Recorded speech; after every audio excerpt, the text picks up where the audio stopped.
আমি আজকে তোমাদেরকে দেখাবো পশ্চিমবঙ্গের রাজধানী অথবা কলকাতার প্রাণকেন্দ্র বলতে ধর্মতলাকে বুঝিয়ে সেই ধর্মতলায় আজকে আমি চলে এসেছি। দেখতে পাচ্ছ ধর্মতলায় একটা পপুলার মসজিদ আছে, সেটা হচ্ছে টিপু সুলতান মসজিদ। আর টিপু সুলতান মসজিদের নিয়ে ডিটেলস আলোচনা করবো, মসজিদের ভিতরে কি হয়, কেমন কি পরিবেশ, সব কিছু দেখাবো।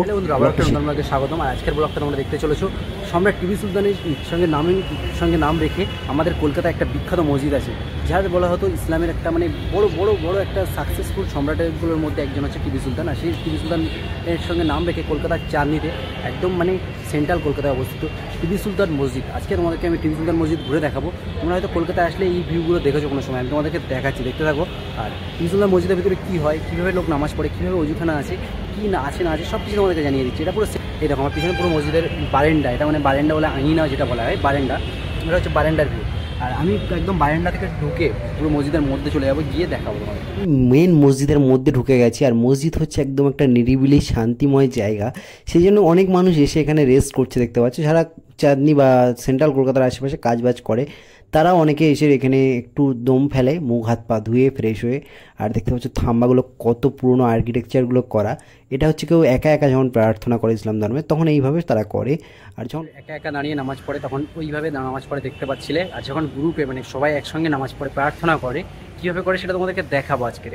আর আমি এতক্ষণ ভিতরে গিয়ে দেখাচ্ছিলাম, ভিতরটা দেখতে পাচ্ছিলে কেমন লাগছিল ভিতরেরগুলো।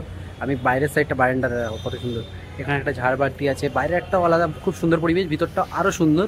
আর দূর থেকে তো যারা আসো সেন্ট্রাল কলকাতায়, দূর থেকে একবার ভিউটা তো দেখো, অসাধারণ লাগে, একটা অসাধারণময়। এই সাইড আছে অজুখানা, দেখতে পাচ্ছ এই অজু করছে এই সাইডটায়, অজুখানাটা তোমাদের আমি দেখাচ্ছি। আর ওই সামনের দিকটা দেখায় যে সাইডে মেন রোডের দিকটায় গিয়ে দেখালে বুঝতে পারবে আরও ভালো। এর উপরে যেগুলো উঁচু তোমরা দেখো না, অনেক উঁচু যে খাম্বাগুলো দেখছিলে, ওইগুলো হচ্ছে যে মসজিদের তোমার মিনার বলা হয় ওইগুলোকে। আর মুসলমানদের ভাষায় মিনার বলে ওগুলোকে। আমাদের মনে হয় যে আইপিএল টাওয়ারের মতো কিছু উঁচু আছে, যারা নন মুসলিম তাদের মনে হয়, বাট ওটাকে মিনার বলে মুসলিমরা। এটা হচ্ছে জুতো রাখার জায়গা। মসজিদে উঠতে গেলে খালি পায়ে উঠতে হয়। আর মসজিদে একটা পবিত্র জায়গা, সবাই যেতে পারে মসজিদে, সব ধর্মের লোক যেতে পারে মসজিদে। আমি চলে এসেছি টিপু সুলতান মসজিদের সেই আকাঙ্ক্ষিত জায়গা, যেটা বলা হয় অজুখানা। অজুখানাটা হচ্ছে অ্যাকচুয়ালি যেখানে হাত মুখ ধুয়ে মানুষ এসে একটু ফ্রেশ হয়ে ধর্ম পালনের মনের মধ্যে যে স্যাটিসফ্যাকশান, হাতে মুখে ধুলো লেগে থাকলে সেইগুলো পরিষ্কার করে নেওয়ার মুহূর্ত, যে জায়গাটায় পরিষ্কার করে, সেটা হচ্ছে অজুখানা বলে। আর সবাই সম্মিলিতভাবে এর পরে প্রার্থনায় দাঁড়িয়ে যাবে অজু করে। আর দেখতে পাচ্ছ মাগরিবের সময় হয়ে গেছিলো, সবাই খুব সুন্দরভাবে নামাজ পড়ছে, দেখতে পাচ্ছ খুব সুন্দর লাগছে দেখতে। সবাই একসঙ্গে উঠবে, একসঙ্গে বসবে, একসঙ্গেই সব কিছু করছে, আমি দাঁড়িয়ে দাঁড়িয়ে দেখছিলাম। আর তোমরা এরকম দৃশ্য এর আগে কখনও কোথাও দেখেছো কিনা অবশ্যই কমেন্টে জানাবে। আর কে কে নামাজ পড়তে জানো বা জানো না, বা কোনো দিন পড়েছো কিনা, সব কিছুই জানাও ডিটেলস কমেন্টে বলবে কেমন লাগছে আজকেরকার ব্লগটা দেখে তোমাদেরকে। নামাজ হয়ে গেছে। আর এই যে দেখছো এগুলোকে মিনার বলে। এই যে পিছন দিক থেকে ভিউটা তোমাদেরকে দেখাচ্ছি, অসাধারণ একটা ভিউ। আর এইরকম ভিউ দেখতে গেলে চ্যানেলটাকে সাবস্ক্রাইব করতে হবে আমার। ব্লগটা এই পর্যন্ত, আবার কোনো নতুন ব্লগে তোমার সঙ্গে দেখা হবে। আজকে দেখছিল টিপু সুলতান মসজিদের ব্লগ। আর ভালো লেগে থাকলে চ্যানেলটাকে সাবস্ক্রাইব করে নেবে, ফ্রেন্ডের সঙ্গে শেয়ার করে দাও। যারা টিপু সুলতান মসজিদের সম্পর্কে কোনো কিছু জানতে না, তাদের জানিয়ে দিলাম পুরো বিষয়টাকে।